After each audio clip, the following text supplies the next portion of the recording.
आप सभी का बहुत बहुत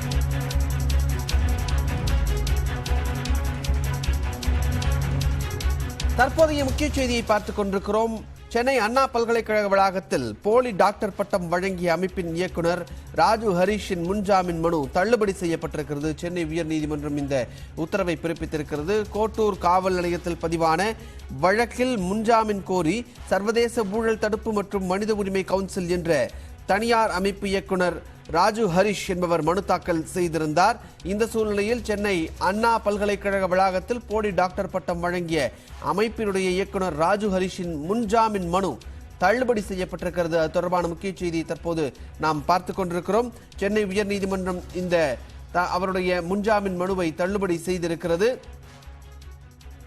கல்வி உதவி, மனித உரிமை விழிப்புணர்வு, கல்வியில் முன்னேற்றம் தொடர்பான நிகழ்ச்சிகளை நடத்தி வருகிறோம் என்றும் அவர் தெரிவித்திருக்கக்கூடிய சூழ்நிலையில் இதே துறையில் சிறந்து விளங்கியவர்களை ஊக்குவிக்கும் வகையில் விருது வழங்கப்பட்டிருப்பதாக ராஜு ஹரிஷ் தரப்பில் தெரிவிக்கப்பட்டிருந்தது. இந்த சூழ்நிலையில் கோட்டூர்புரம் காவல் நிலையத்தில் பதிவான வழக்கில் முன்ஜாமீன் கோரி சர்வதேச ஊழல் தடுப்பு மற்றும் மனித உரிமை கவுன்சில் என்ற தனியார் அமைப்பு இயக்குனர் ராஜு ஹரிஷ் முன்ஜாமீன் கேட்டு மனு தாக்கல் ஒன்றை செய்திருந்தார். இந்த நிலையில் சென்னை அண்ணா பல்கலைக்கழக வளாகத்தில் போலி டாக்டர் பட்டம் வழங்கிய அமைப்பினுடைய இயக்குனர் ராஜு ஹரிஷனுடைய முன்ஜாமீன் மனு தள்ளுபடி செய்யப்பட்டிருப்பதாக சென்னை உயர்நீதிமன்றம் உத்தரவு ஒன்றை பிறப்பித்திருக்கிறது.